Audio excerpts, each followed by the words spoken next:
Yeah, new recording space. Well, honestly, it really isn't. It's just my lounge room that I just never use because I like to use my gaming room so I can show off my gaming stuff. And I thought this might be a bit more personable so you can get to know me as Fuzzireno instead of just that Stardew Valley girl that's always like, and tip number 5, be sure to use your eggs. Don't get me wrong, I don't mind doing videos like that, but I think I was so comfortable doing videos that way that I just never decided to change. And also, I am meant to be using a recording device, but instead I'm using my phone because thank you, Amazon, for being late once again. I appreciate you, but you are a piece of Honestly, the first time that I did this video, I was going to be like, okay guys, so I went from 100 chickens to 200 chickens. This is how it's done. And honestly, I don't want to do those kinds of videos anymore. So let me know what you think about this style. Honestly, it's kind of an improvement and it's going to be something that I'm still going to kind of experiment with and find out what's good for me. Let me know. I will take any constructive feedback. I really will. But if you are here from the other video or you haven't seen it yet, I'll link it up in the annotations. I'm not sure which side it is because I'm so used to say it this way.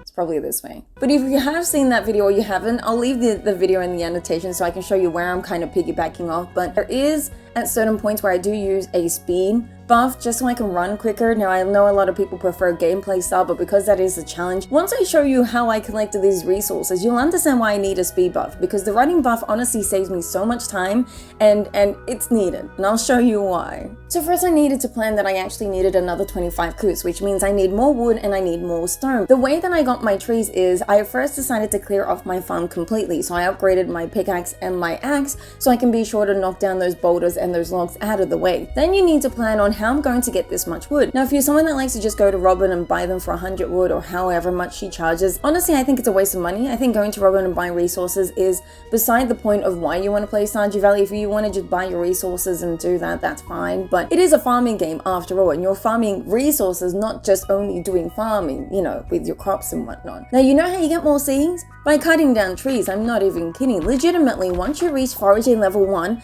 cutting down any tree from then on will give you a good chance of dropping seeds. Whenever you get these seeds, don't just keep them. Putting them in your chest does nothing. The only reason you would want to keep these seeds is so you can place more trees if you want to, or if you want to make field snacks, and that's it. So any tree seeds that you have, plant them wherever you can. Cenotaph Forest is a really good place to do that. That yellow dirt that you see, or the yellow pathing, whatever that is, you can actually place seeds there. You just need to be careful of walking patterns because characters will actually walk over them and then knock them out. You can go along the river and plant them along there. There's the southeast side over where you can find a lot of spring onions. There's a whole lot of places that you can put some seeds there. But there's also some other areas, not just your farm, but other areas off of your farm that you can place them. And put them a lot between that path that connects you to Robin's carpenter shop, like where the mountains are. That little part there has a yellow part that you can place down seeds. That's a really great place to be placing your seeds. And all you really need to be doing is doing like a whole walk around Cenotaph Forest and the town and cutting down every tree you can. Now any tree that regrows, you just gotta wait until they regrow. You don't have to like replace the seed, and leaving the stumps does nothing either. You want to make sure that you're planting seeds when you're doing this. And also if you're past year 1, summer day 3, I said that backwards, but you know what I mean. There's that little part that takes you to this bar right behind the carpenter's shop. There's a whole lot of space there that you can plant your seeds. So if you need a bigger place and you want your trees all in one place, that's a really good place to put your seeds. Also, there are trees, regrowable trees, right by the bus stop right next to your farmhouse. Another place that you can get wood as well. So essentially what I was doing for probably like 2 to 3 days back to back is just walking around, chopping down wood, sometimes using the seeds for field snacks so I got more energy for that day. But if I have no energy, then I just go to sleep and I would, you know, use the next day with new energy so then I can cut down these trees. But I was essentially doing this every single day until there was no trees, until I was legitimately an environmentalist and I felt like the trees should regrow after that.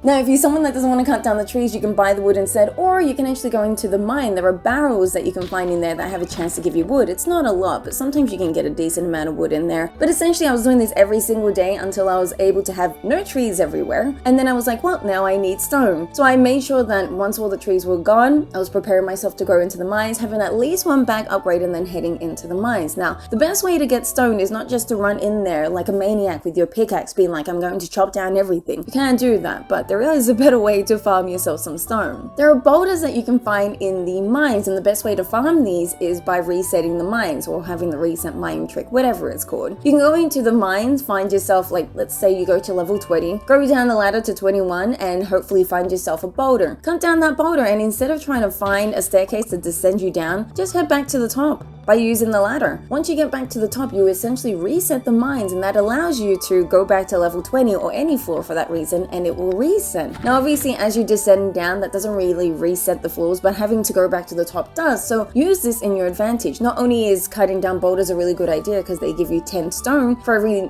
boulder that you break, but the white stones that you find, not only do they provide you a good chance of a decent amount of stone, but they also give you experience. Now some of the stones in there don't actually give you stone, so thank you ConcernedApe for that. You do you, homie, but honestly I have no idea why these stones even exist. But I would definitely say knock down any boulders and white stones that you can, and if there's a ladder that's already presented, you can go down that because you're not using any energy for that. If you can't find any stones from there, then just head back to the top. The reason why you reset the mines is because if you keep knocking down stones and they're not providing you stone, you're using more energy than you need to for these stones. So essentially I did this every single day until I got bored of how much stone that I had. This is why I used that speed trick or the speed cheat as well, because when I'm going in there slowly, it takes me for days to do it. But that doesn't mean that I gave myself like an infinite amount of energy. I was still using my energy to cut it down. All I was doing was just speeding up my speed. But essentially once I had enough stone and wood, I needed money, and the best way I know how to make money is with my crops. Because I went from level 0 I think to level 6 of farming, I got quality sprinklers, so I ensured that I had every quality sprinkler that I can place down or farmed up the ore so I can then make myself a quality sprinkler, and made sure that I was planting down crops. I had about 120 crops. It wasn't that much, but I sold the crops that were going to make me the most money, which was like melons for summer, cauliflower for spring, and pumpkin for fall. I could have done like starfruit and rhubarb, but honestly I didn't do the bus upgrade. The only upgrade I did do was the upgrade to the quarry and the mines unlock. The mine carts are really useful because it makes it easier for me to go in between the mines. Of course the sun disappears now. And honestly, to the quarry as well. Now the quarry is also a really good place to be putting down your tree seeds if you need more trees, but it's actually a really good idea to leave it for the stones and the trees that actually replenish in there. If you give it a few days, they do actually replenish, and not only that, you also get ore, which is honestly really useful if you are going to use sprinklers like I did. So be sure to leave the quarry empty. Make sure you clear it off of all the stone and the trees that you can. Leave it a few days and then come back, and then, if you want to put more tree seeds, you can, but leave it so then the stones and the trees can replenish. Now essentially that's what I did every single day in the first challenge, so I had enough stone and wood and money to start this first day with putting down a coop. Now I made sure that every 3 days there was a coop that was being placed down, because that's how long it takes for a coop to be placed. So as long as I had 4k, 300 wood and 100 stone, I was putting down a coop, and I was making sure every time Robin was done with the coop, I was going to the next coop and placing it down. You want to make sure that you're doing that so you can save some time. If you know you're not meeting up the expectations, maybe you need to change up the way that you're collecting your resources. If it's wood, are you really going to 𝓗𝓸𝓶𝓮𝓵𝓮? Are you going to the bus stop? Are you actually traveling to these areas? Because going to all of them is a really good idea. And if you're not placing down your tree seeds and putting them in your storage chest instead, this is a waste. Foraging level 7, you can actually get tree fertilizer, which actually speeds up the process for the trees to grow. Also, if you want your trees to grow in winter, you can actually place tree fertilizer, and this is the only way you can allow your trees to grow during the winters, by putting tree fertilizer on it. So it's honestly one of the most OP items if you really want wood. If you like your wood and you need wood, you should be putting down tree fertilizer. But in this playthrough I decided not to do it, just because I knew that I was getting enough wood and stone the way that I was doing it. Essentially I was doing this every single day, and there's a reason I didn't want to put it in the video, so instead you're going to see me a lot. How you doing?